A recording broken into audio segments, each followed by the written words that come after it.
Ok. Bien, iniciamos entonces con el capítulo 5. Adelante, Alexa. El gemido invadió su sueño una y otra vez hasta que a regañadientes se despertó. Al principio pensó que él mismo había gemido. De hecho, al abrir los ojos, los numerosos demonios que se reproducían en su vientre perforaron sus entrañas con minúsculas flechas y le obligaron a suspirar de dolor. Pero ahora volvió a oír un gemido que no provenía de su garganta. Sin moverse, se levantó solo la cabeza y miró hacia abajo. Jimiko dormía sobre el suelo. En el espacio había entre la cama y en el espacio que había entre la cama y el televisor, y gemía como un animal poderoso, transmitiendo sonidos como señales del mundo de su sueño. Las señales indicaban temor.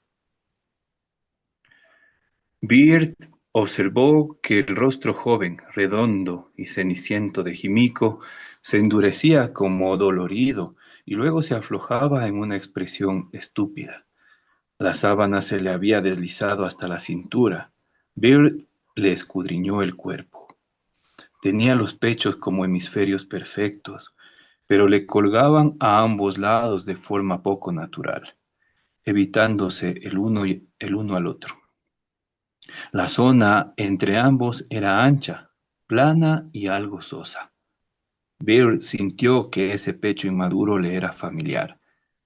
Debía de haberlo visto aquella noche invernal en el depósito de madera. Sin embargo, los costados de Jimico y su prominente vientre, casi oculto bajo la sábana, no le producían nostalgia alguna.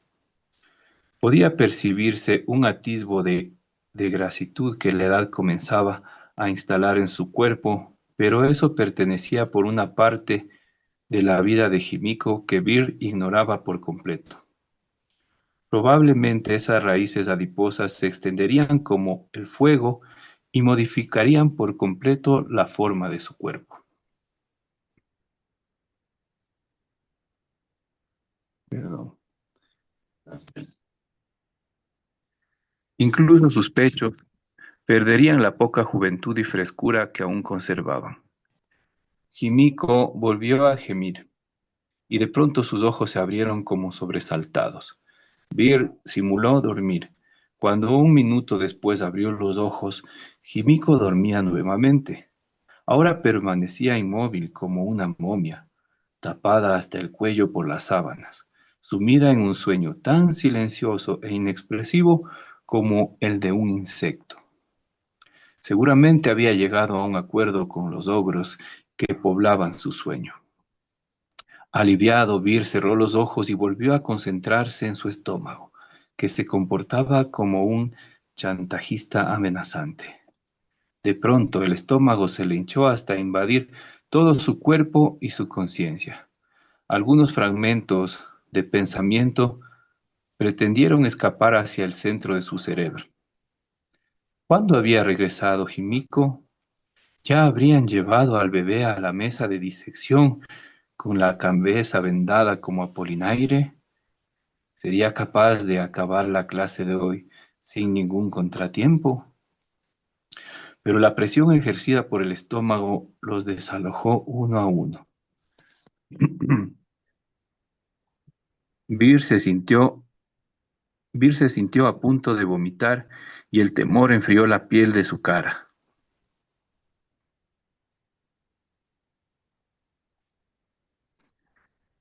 ¿Qué pensará de mí si vomito en la cama? En cierta ocasión, cuando era un buen hombre, le robé la virginidad mediante una especie de violación a la intemperie, en pleno frío, y ni siquiera fui consciente de lo que hacía. Años después, vengo a pasar la noche en su habitación, me emborracho por completo y luego despierto. Estoy a punto de vomitar en su cama. ¿Cómo se puede llegar a ser tan despreciable? Pierre eructó varias veces y se incorporó en la cama, padeciendo un intenso dolor de cabeza. Le costó mucho alejarse de la cama, pero finalmente logró encaminarse hacia el cuarto de baño. Comprobó sorprendido que solo llevaba puesta ropa interior. Cuando cerró la puerta de cristal y estuvo recluido en el baño, vislumbró con satisfacción cierta posibilidad inesperada. Quizá lograse vaciar su estómago sin que Jimico lo pillara. Si al menos pudiera vomitar con la delicadeza de un saltamontes. De rodillas apoyó los codos en la taza de retrete, bajó la cabeza y esperó, en actitud de piadosa oración, a que la tensión de su estómago explosionara. Su rostro, antes frío por completo, ahora se sonrojaba de calor y enseguida volvía a entumecerse y helarse. Visto desde su posición, el retrete era una inmensa garganta blanca con agua clara en su estrecho fondo. La primera oleada de náusea lo golpeó. Bir emitió un sonido como un ladrido. El cuello estirado se le endureció y vomitó violentamente. Un líquido picante le llenó la nariz y las lágrimas se le escurrieron hasta la porquería que tenía pegada alrededor de la boca. Sintió nuevas náuseas y vomitó débilmente los restos que le quedaban en el esófago. La cabeza le daba vueltas.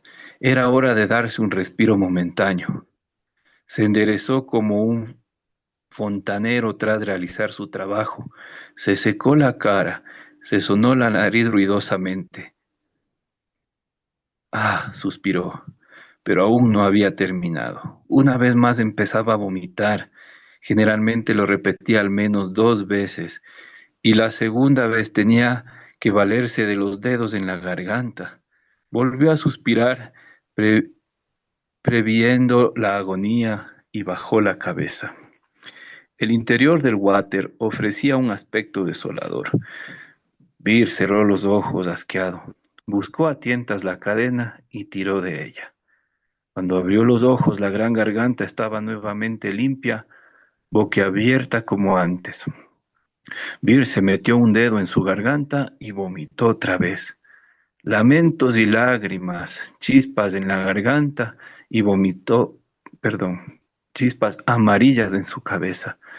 Cuando terminó, se secó los dedos, las mejillas y la boca y se desplomó contra el water. ¿Compensaría esto por lo menos en parte los sufrimientos del bebé? Se preguntó y enseguida se ruborizó de su propia desvergüenza. No hay padecimiento más estéril que la agonía de una resaca. A través de él no puede expiarse el sufrimiento de ninguna persona. No puedes ser tan cretino como para permitirte una compensación tan falsa. Ni siquiera el tiempo que dure un parpadeo de tu cerebro, se amonestó Bir severamente. Sin embargo, el alivio que sentía después de vomitar y el relativo silencio momentáneo de los demonios en su estómago le concedieron los primeros momentos tolerables del día. Hoy tenía que dictar una clase y luego probablemente rellenar impresos en el hospital, si el bebé ya había muerto.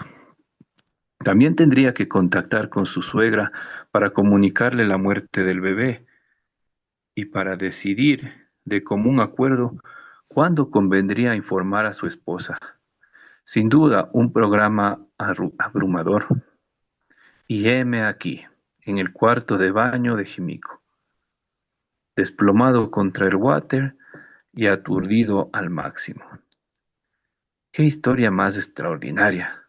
Pese a ello, Bir no sentía más temor ante una situación tan acuciante. Por el contrario, esta media hora de total irresponsabilidad tenía el dulce sabor de la autosalvación. Encogido sobre el suelo, consciente tan solo del picor que sentía en la nariz y en la garganta, Bir era como una especie de hermano del bebé al borde de la muerte.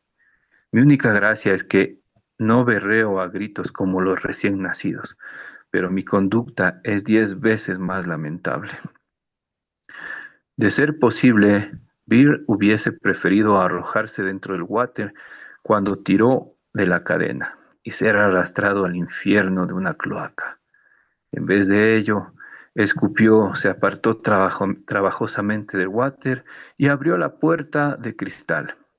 Casi había olvidado a Jimiko, pero ahora vio que estaba totalmente despierta y seguramente intuyendo el ridículo drama desarrollado en el cuarto de baño y el silencio que le siguió.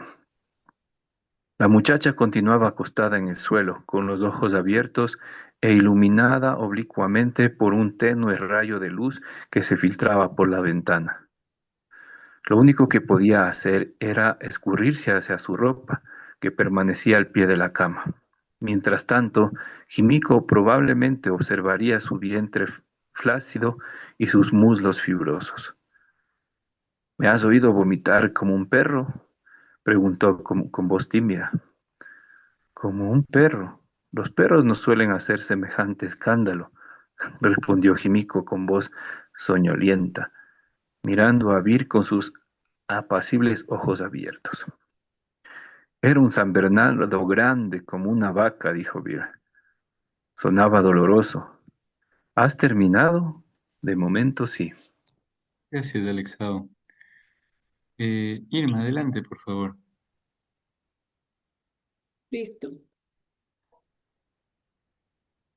Beard se tambaleó en dirección a la cama y tropezó con las piernas de Jimiko. Finalmente logró llegar hasta los pantalones y mientras se los ponía, dijo, creo que esta mañana volveré a tener náuseas. Siempre me sucede. Hacía tiempo que no bebía y que no tenía resaca, así que probablemente esta será la peor de mi vida. Ahora que lo pienso, me parece que sé el motivo de aquella borrachera interminable. Intentaba curarme una resaca con un nuevo trago, y de ese modo caí en una infinita espiral alcohólica. Beard trató de imprimir a sus palabras un aire burlón, pero terminó con una nota amarga e imposible de ocultar. ¿Por qué no vuelves a intentarlo? Hoy no puedo permitirme estar borracho. Un zumo de limón te reanimará. En la cocina encontrarás algunos limones. Beard fue a la cocina, en el fregadero, bañados por un rayo de luz típico de la escuela flamenca, que penetraba a través de una ventana con vidrios mate. Una docena de limones brillaban tan intensamente que los nervios del estómago se le estremecieron. Siempre compras tantos limones. Tras ponerse los pantalones y abotonarse la camisa, Beard había recuperado el dominio sobre sí mismo. Depende, Beard, respondió Jimiko, indiferente a la pregunta. Beard, otra vez sofocado, preguntó, ¿a qué hora regresaste? ¿Toda la noche fuiste por ahí en SMG? Jimiko no contestó y le miró con sorna. Beard agregó apresuradamente, como si tal información fuese crucial. En plena noche estuvieron aquí dos amigos tuyos. Uno parecía joven y el otro un señor maduro con una cabeza como un huevo. Le vi, pero no lo saludé. ¿Saludarlo? Naturalmente que no tenías por qué saludarlo, dijo Jimiko. Beard miró su reloj de pulsera. Eran las 9. Su clase comenzaba a las 10. Un instructor de academia preuniversitaria que tuviera la valentía de quedarse en casa sin dar parte o de llegar retrasado a una clase. Sin duda, sería un hombre extraordinario. Beard no era ni tan intrépido ni tan tonto. Se anudó la corbata al tacto. Me he ido a la cama con ellos algunas veces. ¿Creen que eso les da derecho a presentarse aquí en medio de la noche? El joven es un tipo raro. No le interesa especialmente dormir conmigo, pero sí estar presente cuando estoy en la cama con otro, por si lo necesitamos. Ya sabes, espera a que alguien esté conmigo para presentarse. Y eso que los celos lo consumen. ¿Le has brindado la oportunidad que está buscando? Desde luego que no, replicó Jimiko. Ese chico tiene algo con los adultos. Si alguna vez te lo encuentras, haría lo imposible por complacerte. Tú has recibido esa clase de atenciones muchas veces. ¿Acaso no había chicos en los cursos inferiores que te adoraban? También los habrá en tus clases. Siempre he pensado que los chavales de esas características te considerarían un héroe. Birt negó con la cabeza y entró en la cocina.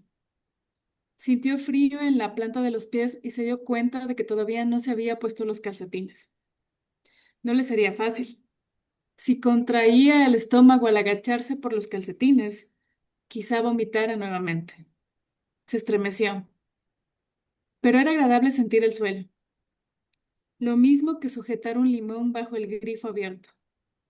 Escogió un limón grande, se hizo el zumo y lo bebió. Una sensación de alivio que recordaba de otras ocasiones similares, fría y estimulante. Le bajó desde la garganta hasta el estómago. Regresó al dormitorio en busca de los calcetines. Ese limón ha hecho un buen trabajo, le dijo a Jimiko. Si vomitas otra vez, tendrá gusto a limón. Quizá te agrade. Gracias por alentarme. Birt sintió que el alivio producido por el zumo se diluía como la niebla bajo el viento. ¿Qué buscas? Pareces un oso persiguiendo un cangrejo. Mis calcetines, murmuró. Sus pies desnudos le parecían ridículos. Están dentro de tus zapatos. Los he puesto ahí. Birt dirigió a Jimiko, que yacía aún en el suelo envuelta en una manta, una mirada de duda.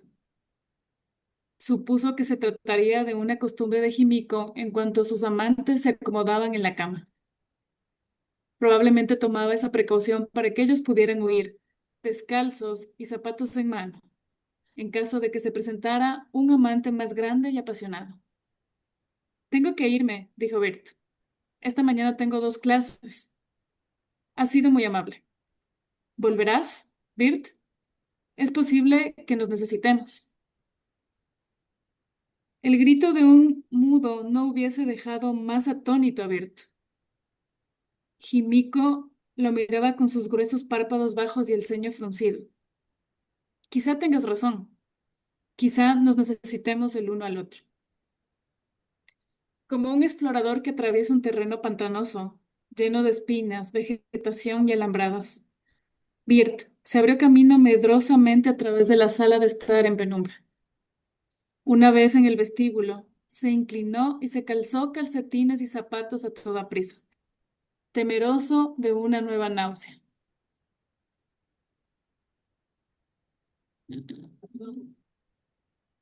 Perdida. Allá. Hasta pronto, dijo Birt. Que duermas bien. Jimiko permaneció en silencio. Birt salió afuera, una mañana de verano, llena de luz tan acre como el vinagre. Al pasar junto al MG observó que la llave de encendido estaba puesta. Cualquier día lo robarían. La idea lo entristeció. Jimiko, como una compañera de estudios diligente, cuidadosa y astuta, se había convertido en una persona tan desconcertante. Se había casado y al poco tiempo su joven esposo se había suicidado. Y ahora, tras la catarsis de conducir a toda velocidad en plena noche, tenía sueños que le hacían gemir de terror. Beard pensó en retirar la llave, pero si regresaba a la habitación donde su amiga yacía en la oscuridad, le resultaría muy difícil volver a salir. Beard desechó la idea y miró a su alrededor. En ese momento, no había ladrones de coches de la vecindad, se consoló. En el suelo, junto a una de las ruedas, había una colilla de cigarrillo. Seguramente el hombre con cabeza de huevo la había arrojado allí. Sin duda, habría muchas personas que querían cuidar de Jimiko con más devoción y afecto que Birt. Sacudió la cabeza bruscamente y aspiró hondo varias veces para defenderse del cangrejo de la resaca. Pero no pudo librarse de cierto sentimiento que le intimidaba y abandonó el callejón radiante de luz con la cabeza gacha. Logró alcanzar y atravesar con destreza el portal de la escuela. Primero fue la calle, luego el andén, por último el tren. Lo peor fue el tren, pero pese a su garganta reseca, Birt sobrevivió a las vibraciones y al olor de los otros cuerpos. Birt era el único pasajero que sudaba, como si todo el calor del verano se hubiese aglutinado a su alrededor. Todas las personas que lo rozaban se giraban para observarlo con extrañeza. Birt solo podía encogerse y, como un cerdo que se hubiese hartado a comer limones, exhalar aliento cítrico. Su mirada vagaba sin descanso por el vagón, buscando un sitio donde refugiarse en caso de que tuviera urgencia por vomitar. Cuando finalmente llegó al portal de la escuela, sin sentir náuseas, se sintió como un viejo soldado, agotado tras una larga retirada del frente. Pero todavía no había pasado lo peor. El enemigo había dado un rodeo y lo esperaba en la retaguardia. Birt cogió un libro de lectura y una caja de tizas de su armario. Le echó un vistazo al Concise Oxford Dictionary que estaba en la parte superior de la estantería, pero hoy parecía demasiado pesado para llevarlo hasta la clase. Entre sus alumnos había varios que dominaban muy bien la dicción y la gramática, mejor incluso que él. Si tropezaba con alguna palabra desconocida o una frase difícil, tendría que recurrir a uno de ellos. Las cabezas de sus alumnos estaban tan llenas de conocimientos detallados y minuciosos que resultaban como almejas súper desarrolladas. En cuanto intentaban percibir un problema en su totalidad, el mecanismo se enredaba y atascaba. Por consiguiente, la tarea de Birt consistía en integrar y resumir el significado de todo un pasaje. Sin embargo, siempre le quedaba la duda de si sus clases servirían para algo en los exámenes de ingreso a la universidad. Esperando evitar al jefe de su departamento, un licenciado por la Universidad de Michigan, bien parecido y de mirada aguda, surgido del selecto grupo de jóvenes que estudió en el extranjero, Birt salió por una salita posterior, evitando el ascensor de la sala de profesores. Comenzó a subir por la escalera de caracol, pegada como la hiedra a la pared exterior, sin atreverse a mirar hacia abajo, a la perspectiva de la ciudad que se extendía a sus pies, soportando apenas la vibración de la escalera, como el balanceo de un barco, producida por los estudiantes que pasaban a su lado, pálido, sudoroso, jadeante, eructando cada poco.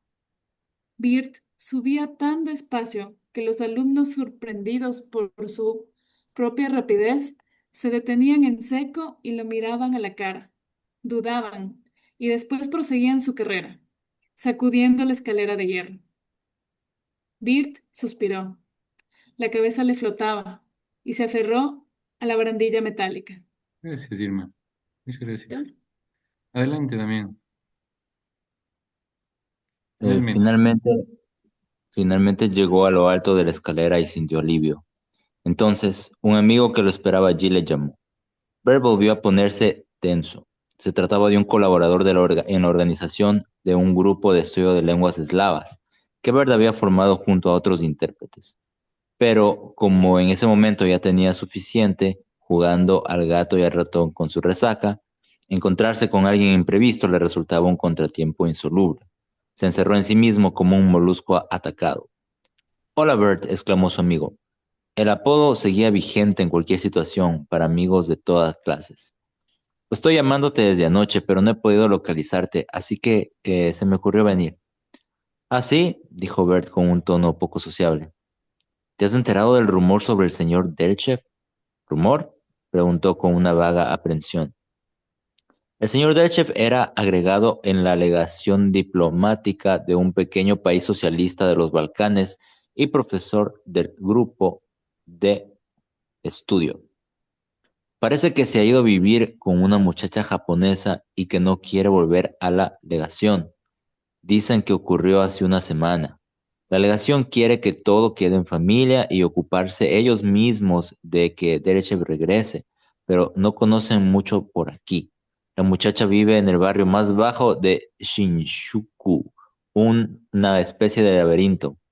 Nadie en la legación conoce el lugar como para encontrar allí a Derechev. Aquí estamos nosotros, han pedido ayuda al grupo de estudio. Desde luego, nosotros somos responsables de cierta forma. ¿Responsables?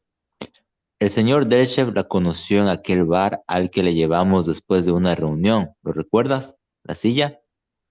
El amigo de Bert rió con disimulo. ¿No te acuerdas de aquella chica menuda, extraña, pálida? La recordó de inmediato. Una chica menuda, extraña y pálida. Pero ella no hablaba inglés ni ninguna lengua eslava, y los conocimientos de japonés del señor Derechev son bastante precarios. ¿Cómo se entienden? Eso es lo peor de todo. Cómo imaginas que han pasado una semana juntos sin hablarse y cruzados de brazos? El amigo, el amigo pareció incómodo ante su propia insinuación. ¿Qué sucederá si el señor Derechev no regresa a la legación? ¿Lo considerarán desertor o algo así? Puedes estar seguro que sí. Realmente se está buscando problemas, dijo Bert con displicencia. Pensamos convocar una reunión del grupo de estudio y analizar la situación. ¿Tienes algo que hacer esta noche? ¿Esta noche? Bert quedó desconcertado. Yo, esta noche no puedo. De todos nosotros, tú eres el que mejor se entendía con el señor Derchev. Si decidimos que un representante del grupo vaya a verlo, esperábamos que fueras tú. ¿Un representante? En cualquier caso, esta noche me es imposible, dijo Bert, y se sintió obligado a agregar, hemos tenido un bebé, pero tiene algo mal, se está muriendo. Dios mío, exclamó el amigo estremecido. Por encima de sus cabezas comenzó a sonar una campana. Es espantoso, realmente espantoso. Mira, esta noche nos arreglaremos sin ti, y procura que no se lleve lo mejor de ti. ¿Tu esposa está bien? Sí, gracias. Cuando decidamos qué hacer con lo del señor Derchev, te avisaré. Dios, pareces agotado. Cuídate. Gracias. Mientras observaba a su amigo bajar la escalera de caracol, moviendo los hombros precipitadamente, como si estuviera escapando de algo, Bert sintió remordimiento por no haber mencionado su resaca. Luego entró en su clase y enfrentó a 100 caras tan grotescas como cabezas de moscas. Automáticamente bajó la cabeza.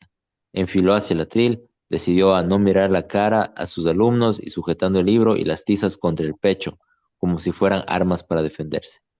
Y era hora de iniciar la clase. Bert abrió el libro por la marca en el pasaje donde quedaran la semana anterior. No tenía idea de lo que trataba. Comenzó a leer en voz alta y enseguida advirtió que era un texto de Hemingway. El libro de lectura incluía una extensa serie de pasajes breves de autores norteamericanos contemporáneos. Al jefe de departamento le gustaban y por eso lo había elegido, además de por las trampas gramaticales que contenía. Hemingway. Bert se alegró. Le gustaba Hemingway, en especial Las verdes colinas de África, una de sus lecturas preferidas. El pasaje que ahora leía pertenecía a Fiesta, una escena próxima al final, en la que el héroe va a nadar al mar. Lo hace hasta más allá de la rompiente, zambulléndose de tanto en tanto, y cuando llega a mar abierto, donde el agua es serena, se pone de espaldas y flota. No ve más que cielo y no siente más que el movimiento de las olas que suben y bajan.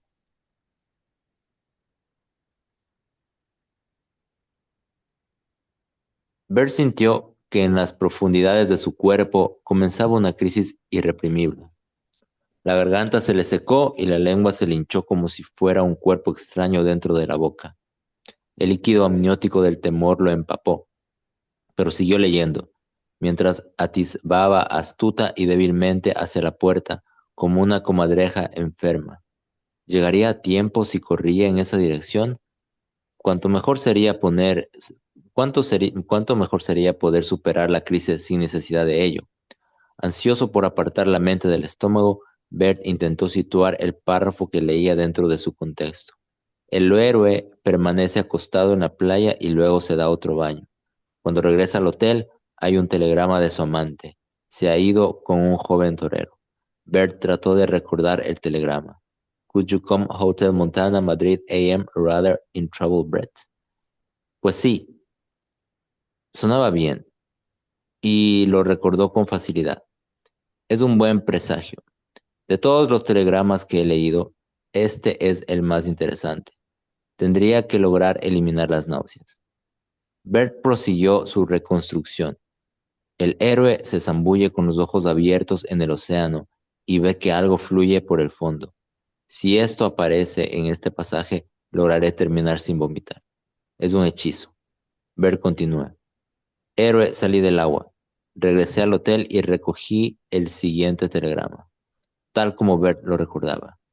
Could you come Hotel Montana, Madrid? I'm rather in trouble, Brett. Sin embargo, el héroe se había marchado de la playa y no se mencionaba ni una palabra sobre nadar con los ojos abiertos bajo el agua. Bert se sorprendió. ¿La habría confundido con otra novela de Hemingway? La duda rompió el hechizo y Bert perdió la voz. Su garganta se abrió en millones de grietas secas y la lengua se le hinchó desmesuradamente. Levantó la mirada hacia las 100 caras como cabezas de moscas y sonrió. Fueron 5 segundos de ridículo y desesperado silencio. A continuación, Bert se desplomó sobre sus rodillas. Apoyó las manos sobre la madera del suelo y con un gruñido comenzó a vomitar. Lo hizo como un gato con náuseas, con el cuello tenso y separado de los hombros.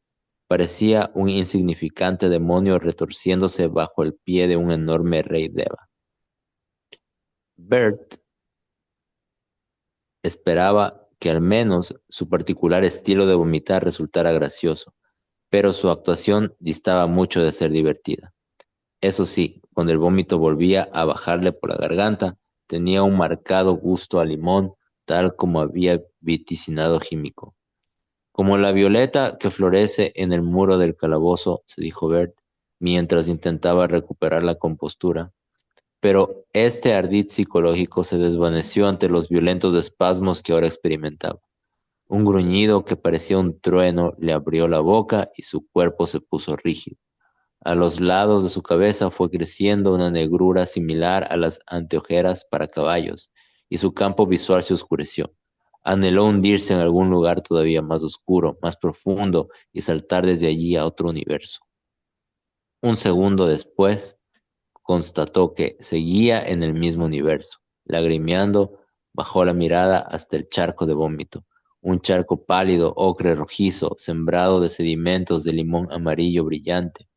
Vistas desde un avión a baja altura, en una época del año desolada y marchita, las llanuras de África tal vez fueran de ese color. Acechando en la sombra de los vestigios cítricos había hipopótamos y osos hormigueros y cabras monteses salvajes. Sujeta el paracaídas, coge tu rifle y salta con la velocidad de un saltamontes. La náusea había cedido.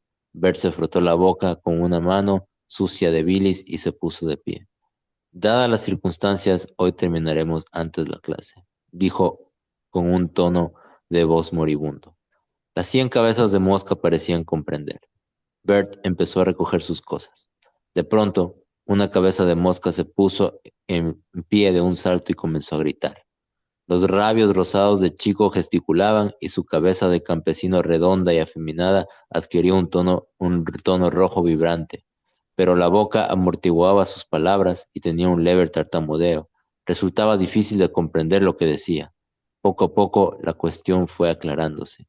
En principio, el alumno había criticado el insólito comportamiento de Bert frente a su clase, pero cuando comprobó que éste solo respondía con un aire de perplejidad, se lanzó al ataque como un demonio. Durante un rato disertó sobre el elevado coste de la enseñanza, el poco tiempo que restaba para los exámenes de ingreso, las esperanzas que ellos habían depositado en la academia con vistas del ingreso en la universidad y la indignación ante lo recién sucedido que traicionaba sus expectativas. Lentamente, como el vino se convierte en vinagre, la consternación de Bert fue convirtiéndose en temor. Sintió que se transformaba en un mono lémur aterrorizado. En breve, la indignación del que hablaba contagiaría a las restantes 99 cabezas de mosca. Bert sería rodeado por un centenar de individuos furiosos, sin la menor posibilidad de huida. Una vez más, comprendió cuán poco entendía a los alumnos que instruía semana a semana. Un enemigo inescrutable, apoyado en la fuerza de 100, lo había acorralado. Y para peor, las sucesivas oleadas de náusea habían hecho desaparecer todas sus fuerzas. La agitación del acusador fue en aumento hasta llegar casi a las lágrimas, pero Bert no hubiese podido responderle, aunque lo hubiera intentado. Tenía la garganta totalmente seca y no segregaba ni una gota de saliva. Lo más que podía hacer era emitir un chillido como pájaro. Ah, se lamentó en silencio. ¿Qué debía hacer? En la vida siempre me acechan estos peligros latentes, a la espera de que tropiece y me caiga. Y esto es muy diferente de los peligros que un aventurero encontraría en África. En esta trampa no puedo desmayarme ni morir en forma violenta, solo puedo mirar fijamente aturdido hacia la empalizada de la trampa por siempre. Quisiera enviar un telegrama, I'm rather in trouble, pero ¿a quién? En ese momento, un joven de aspecto listo que estaba sentado en medio del aula se puso en pie y dijo pausadamente, Basta ya, ¿quieres? Deja de quejarte. El ambiente duro y espinoso que crecía en toda la clase desapareció al instante, como si hubiera sido un espejismo. En su lugar, cobró vida una excitación divertida, y los alumnos hablaron a viva voz y soltaron carcajadas. Era el momento oportuno. Bert puso el libro sobre la caja de tizas y se dirigió hacia la puerta. Cuando salía, volvió a escuchar gritos y se dio la vuelta. El alumno de la arenga estaba a cuatro patas en el suelo, en idéntica posición a la de Bert, vomitando, y olisqueaba el charco de vómito. Apesta a alcohol, gritó el muchacho. Es una resaca. Hijo de puta, apelaré al director y te denunciaré para que te echen de una patada en el culo. ¿Una denuncia? Se preguntó Bert y de pronto comprendió. Ah, una denuncia. El joven apaciguador se puso en pie nuevamente. Oye tú, no pensarás comértelo, dijo con un tono de voz que provocó una carcajada general. A salvo de su acusador, Bert bajó por la escalera de caracol. Quizá Himiko tenía razón y efectivamente existía un grupo de jóvenes dispuestos a acudir en su ayuda en cuanto se metiera en líos o problemas. Durante los minutos que tardó en descender los escalones, aunque de vez en cuando frunciera el entrecejo ante la acidez que sentía en la boca y la garganta durante estos escasos minutos, Bert se sintió feliz. Gracias, Damián. Muy bien, hemos terminado el capítulo 5. Ya estamos en la mitad de la novela. Em, ¿Qué acontecimientos, no? Ha ido como una vorágine. Bueno, vamos a conversar un ratito en grupos, vamos a hacer los grupos porque estamos 10. Le voy a pedir a Alex que nos acompañe en uno de los grupos. Y tomen en cuenta la cantidad de referencia a animales que se ha hecho en este capítulo, ¿no? Si se pusieran a contar van a darse cuenta que es muchísimo las analogías que hace con animales, moscas, insectos, pájaros, jirafas, en fin. Bueno, entre otras cosas más, pero vamos a conversar un ratito en grupos. Así que le damos clic en aceptar y nos vamos a los subgrupos. Ahí vamos.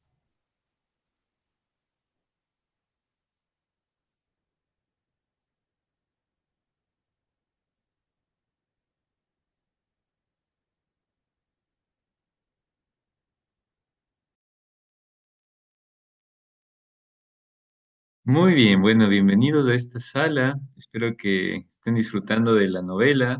¿Qué tal? ¿Cómo les ha parecido? Denme solo un momentito, voy a contestar que todos estamos de grupo. Sí. Bien, ¿cómo les ha parecido hasta ahora? ¿Cómo van sintiendo la trama? ¿Cómo van viviendo también lo que vive el personaje? ¿Qué cosas nos impacta? ¿Qué sentimientos nos viene? Y sobre todo, ¿qué nos va llamando la atención de lo que vamos leyendo? Nos escuchamos un ratito. No sé quién quisiera comenzar a compartir hoy día.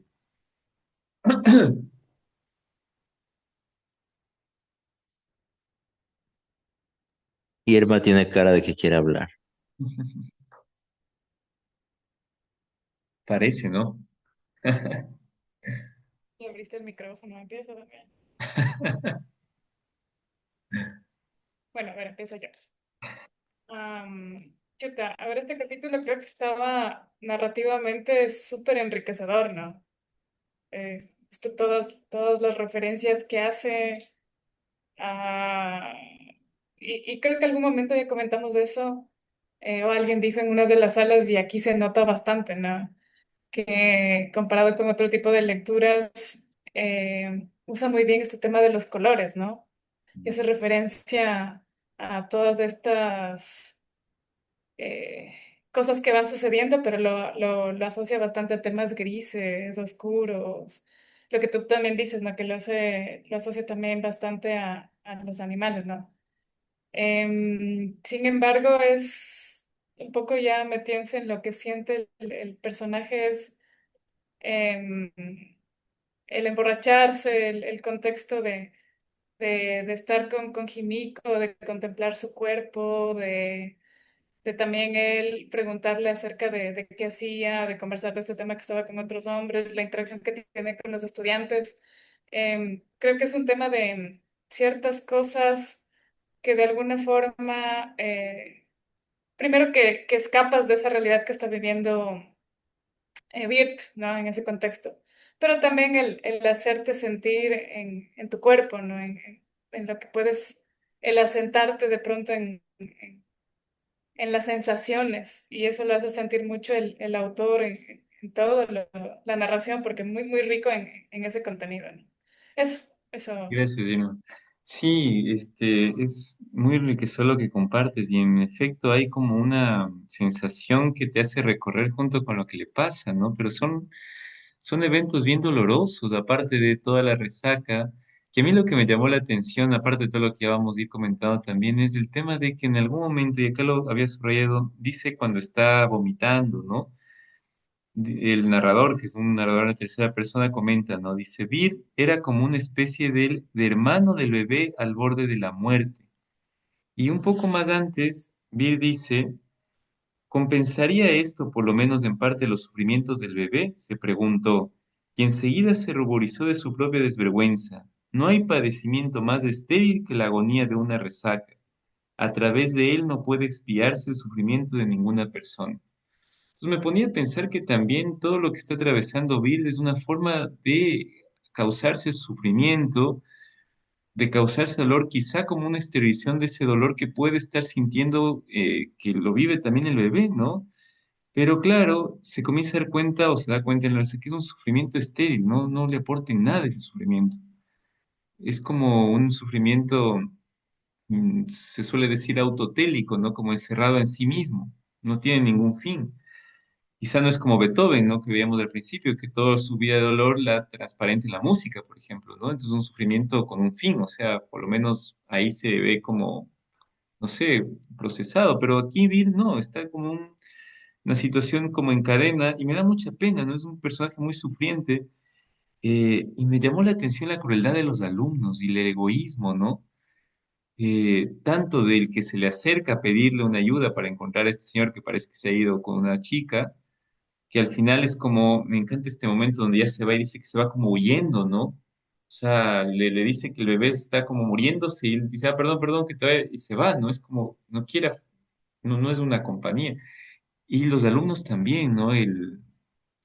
Nada, toda el reclamo que hay muy, muy egoísta, ¿no? De qué le pasa al profesor y que es un reclamo válido en cierto sentido. Pero me llamó la atención los personajes tan duros, ¿no? En fin. No sé si alguien más quisiera comentar algo del capítulo. Adelante, Dati.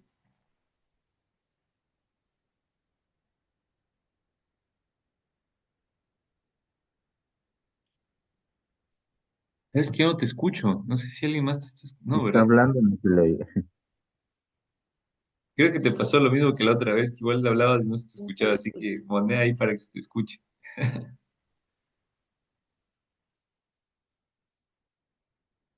Porque ya se mutió otra vez. Lo que pasa es que ya había pasado con Tati esto, que hablaba y no se escuchaba y algo hizo para que se le escuche. Ahora no sé qué, tiene que ser lo mismo. Pero bueno, mientras Tati arregla el problema, no sé si alguien más quisiera comentar. Eh, o sea, yo tal vez pueda comentar. Hay cosas que me resultan interesantes desde lo literario en sí. Ujú. Yo que no soy nada literato ni nada por el estilo, pero sí me llaman la atención las descripciones que hace, porque esta es una conversación que yo tenía con alguien alguna vez, y ya se ha dicho mucho, ¿no? Decimos, si hubiera una especie que no haya experimentado cosas, digamos, sensoriales, como comer, por ejemplo. O sea, ¿cómo le explicas a una persona qué es comer un mango, por ejemplo? Tú le puedes decir, sí, comer un mango es algo dulce, pero ¿qué es dulce? ¿Dulce cómo? Pues sí, tiene pelos, tiene una textura así, pero no transmites. El lenguaje siempre es una limitante, ¿no? Siempre el lenguaje se queda corto ante cualquier experiencia sensorial que uno pueda tener. Entonces, el lenguaje siempre, digamos, en su dimensión, siempre se queda limitado. Me llama la atención cómo, digamos, el autor, eh, igual, o sea, siempre va a haber una limitación en el lenguaje, pero cómo recurre a estas imágenes, como tú mencionabas, Dani, al respecto de asimilarlo con animales, el ácido, los sabores. O sea, yo percibí, sobre todo en la escena del vómito, sentía como que en efecto era una aproximación, digamos, bastante cercana, acertada a lo que ha pasado cuando alguien ha vomitado en esas circunstancias, que yo no sé si les haya pasado, yo ya no bebo 13 años, pero alguna vez bebí hasta ese nivel también, y es verdad, así es, así se siente ese tipo de cosas.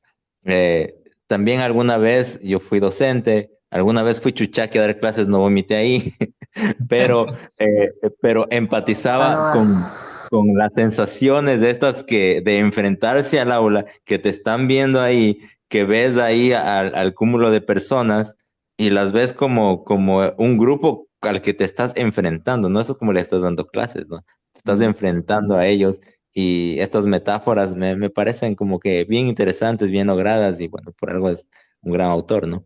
ujú. Entonces, eso desde el punto de vista literario, tal vez.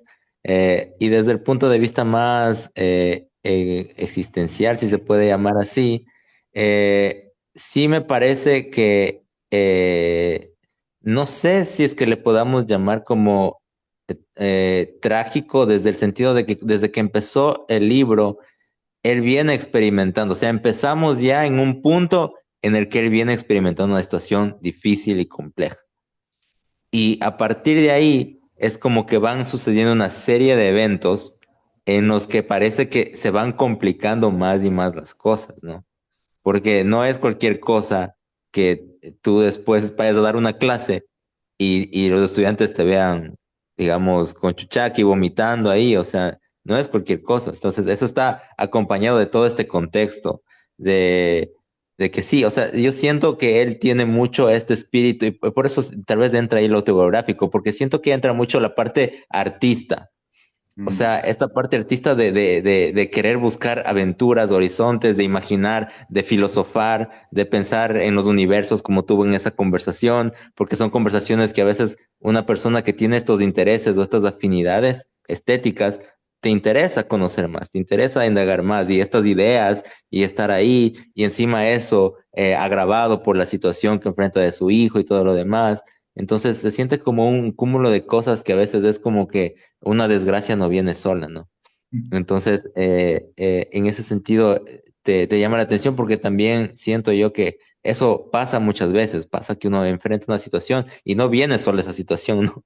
A veces te pasa otra cosa más y otra cosa más. Entonces, es como que te muestra cómo vas, puedes ir tocando fondo a veces, muchas veces.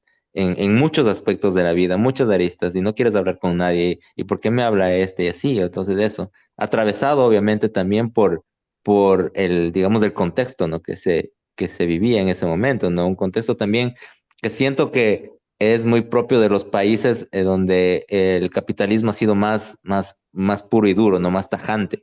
Entonces la gente como que cuidando sus intereses, viendo por mí sí misma, y al final es como que siento a veces que es una despersonalización, o sea, no le estamos viendo a él como individuo, no veo que nadie esté siendo tan empático, me explico, como que abrazarle, acobijarle, nada, o sea, es como que anda ahí, enfréntate a la vida y sabrás cómo. Entonces, así se siente un poco, ¿no? Bueno, eso quería comprar. Muchas gracias, Damián. Sí, muy valioso lo que mencionas. Le hay una situación bien compleja donde, como mencionas, el personaje parece que en vez de ir como progresando, va cayendo en un círculo, ¿no? No hay una subida, no hay un ascenso, está en descenso todo el tiempo. No sé si va a terminar la novela así en descenso. Puede ser que sí, puede ser que no, pero por el momento está así. Lo que me llama la atención, y ahora que te escuchaba también me volví a acordar, cuando leí la primera vez el capítulo, me quedé mucho tiempo impactado y pensando, ¿por qué al final se va feliz? Es como si de todo la grisácea opaca aparece un rayo de luz. Me llama la atención, ¿no? No tengo yo ahorita una respuesta, pero se va feliz, ¿no? Al final. Me parece muy sutil, muy interesante, como una irónico inclusive. En fin. Gracias, man, por tu comentario muy valioso. Gracias. No sé si Tati ahora sí ya estás con micro. Parece que ya. A ver, espérame, déjame Ahí ver. estás. Ahí Ahí se te sí, escucha. Sí, sí. y Ahí te ya. escuchamos. Sí, es que también parece que por las lluvias mi internet está un poco malo. Ya. A ver, Pero se te escucha muy bien ahora, sí que ahí, dale, adelante. listo. A ver, eh, Ahí apagaste tu micrófono. ya, ahí sí, Ahí ya. sí. Ando con el internet medio loco con las lluvias. A ver, yo apunté algunas cosas, por ejemplo, que decía una parte donde que, dice el sentimiento no se ha hecho palabra, ¿no? Que dijiste tú. Y creo que justo durante la obra, eh, el sentimiento se queda en eso, en sentimiento, en actuación, y no lo hace palabra. Creo que muchas veces nosotros no decimos lo que sentimos, como vive en este momento. Él no dice realmente lo que siente. Él se está desahogando a través del alcohol, a través de una amiga, pero no se le ha escuchado en toda, o no se ha leído, mejor dicho, en toda la obra, que él realmente diga, me siento así, estoy así, y esto lo hago porque me siento de esta manera. Y qué es lo que nos pasa durante el recorrer de nuestra vida. Muchas veces hacemos eso. Otra cosa que le veo a él como que la obra es, la vida de Ver es una gran guerra llena de muchas batallas. La batalla del nacimiento de su hijo, la batalla de esa aventura que aún no la hace realidad, la batalla de ser un profesor en una escuela. Y me fui un poco a la empatía con lo que le sucedió a él con los alumnos, que dice, él dice ahí que él no entiende a sus alumnos. Y tantos años que les doy clases y me acabo de dar cuenta que no les entiendo, ¿no? Entonces, los doctores tampoco, tantos años siendo médicos, no entienden al paciente si nos vamos a cuando no fueron empáticos con él cuando nació su niño. Y asimismo, como Jimico aparece en la vida para reconfortarle a él, también hay un grupo de alumnos que son la Jimico dentro de esa clase donde al que empieza a molestarle o a increparle, dice, oye, no, pero de otra manera. Entonces no permiten que sigas echando ese mal alumno, ¿no? Que de cierta forma tampoco somos empáticos. Entonces creo que es como que hoy se desarrolló en eso de tratar de ser empáticos, de decir lo que sentimos y de cierta forma ponernos en los zapatos de otros. Gracias, Tati. Sí, muy interesante y sobre todo esto que mencionabas, ¿no? En realidad, si nosotros nos ponemos como a ver, en efecto, no tiene una interlocución con otras personas donde él exprese su dolor. Todo lo que sabemos del dolor que está pasando, de la confusión, es a partir del narrador en tercera persona, que no es el protagonista. En este caso, Vir no está. Todo lo que leemos de él, lo de África, incluso cómo comienza la novela, es en tercera persona, ¿no? Mientras miraba el mapa de África, desplegaba el escaparate como si iba el tío elegante, Vir apenas consiguió reprimir un suspiro. Es el narrador de tercera persona, pero él no es el que está contando eso. Y en los diálogos en los que él sí tiene, no hay, como dice el Tati, una exteriorización del dolor, y lo que no se habla se actúa. Y quizá la forma, como decía también Tati, de expresar el dolor es a través de cosas como el alcohol, no sé, este tipo de situaciones que le ayudan. Y quizá ese modo, no sé, ahorita estoy confabulando un poco, pero esa sonrisa del último, que a mí me deja, perdón que vuelvo, pero me deja impactado, ¿no será como una especie de satisfacción por haber vomitado todo, ya que no lo puede hablar? Digo, ¿no? Podría ser como una forma simbólica de representar el sacar. Podría ser. Adelante, mamá, te escuchamos. Buenas noches con todos. Sí, a mí también me ha gustado mucho este capítulo y me gusta así la narrativa del autor porque es muy descriptivo, ¿no? Entonces uno se imagina y lo vive, lo siente, siente lo que él mira, siente cuando dice, se compara con un perro que está ahí haciendo los ruidos. Incluso Jimico dice que ni un perro haría esos ruidos, ¿no? Entonces, imagínate cómo narra el autor para que nosotros nos demos cuenta de la clase de ruido que hacía, ¿no? Cuando le compara a los alumnos o cuando les dice que tienen cabezas de moscas, entonces un mosco así es algo como desagradable, ¿no? Entonces yo me imagino que para él esos alumnos eran de lo peor, ¿no es cierto? Y así, entonces me llama bastante la atención y todos estos recursos que utiliza el escritor para que nos imaginemos, para que sintamos, ¿no? Cómo describe el cuerpo de Jimiko me asombra, ¿no?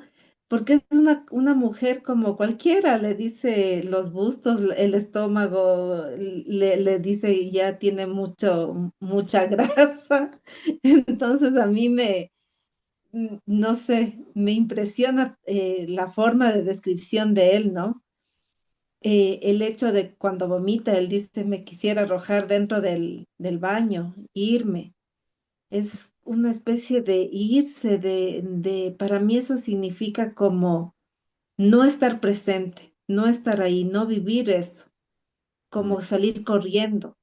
Y a veces creo que nos pasa eso, ¿no? Ganas de no estar. A veces uno se cuestiona en ciertos momentos de la vida, ¿y esto qué representa para mí? ¿Y qué hago aquí? Mm. Hay, o sea, a mí me llama la atención bastante todas estas cosas que dice Beard, ¿no? Entonces le hago esa analogía. Por otro lado, también me cuestiona y llevándole ya un poco a la parte, ¿cómo somos nosotros, no?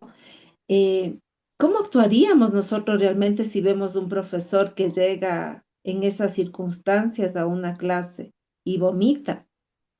Yo creo que nos escandalizaríamos peor que estos alumnos cabezas de moscas. Nunca nos ponemos del otro lado, nunca nos ponemos a pensar.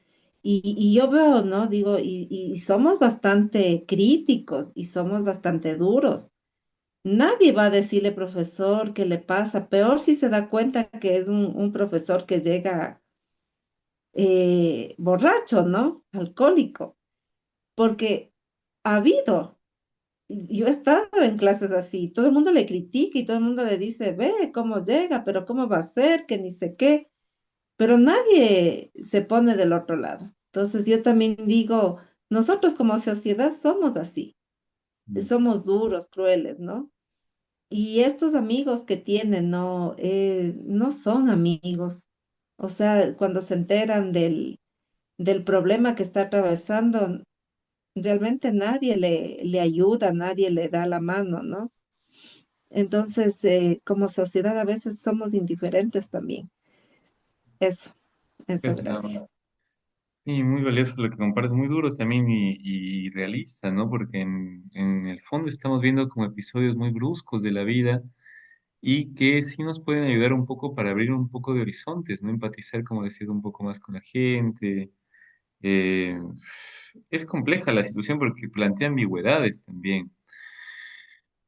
Y yo creo que Jimiko ahí es una luz, ¿no? En cierto sentido, porque incluso cuando se va le dice, pero nos vamos a volver a ver, nos vamos a necesitar. Dice una frase bien interesante, algo así como eh, nos necesitaremos, ¿no? Si no me equivoco, era algo así. Bueno, por ahí lo tengo apuntado, ¿no? Sí. Eh, Cierto, hay algo adicional perdón que te interrumpa ahí. También nuevamente volvemos a los sueños, ¿no? Yo siempre claro. recalco esto y ahora también Jimiko tiene esas como pesadillas, ¿no? Mm, Y no sabemos qué sueña ella, ¿no? ¿Qué es lo que le pasa? Pero realmente es como que se queja, ¿no? Como que alguien le persigue o como que está en algún tema así de pesadilla, ¿no? Sí, Eso también me parece tan interesante porque el autor todo el tiempo está mencionando sobre los sueños. sí.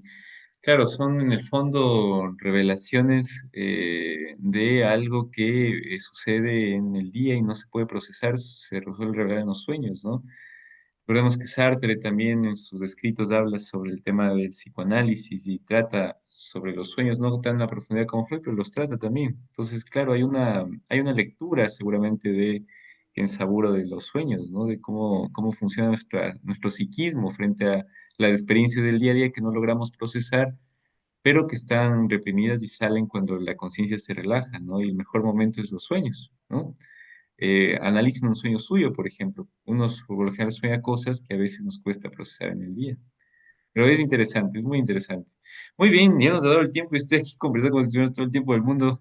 Volvemos a las salas, muy bien, muchísimas gracias, muy valioso y nos despedimos en la sala grande. Nos vemos ahí.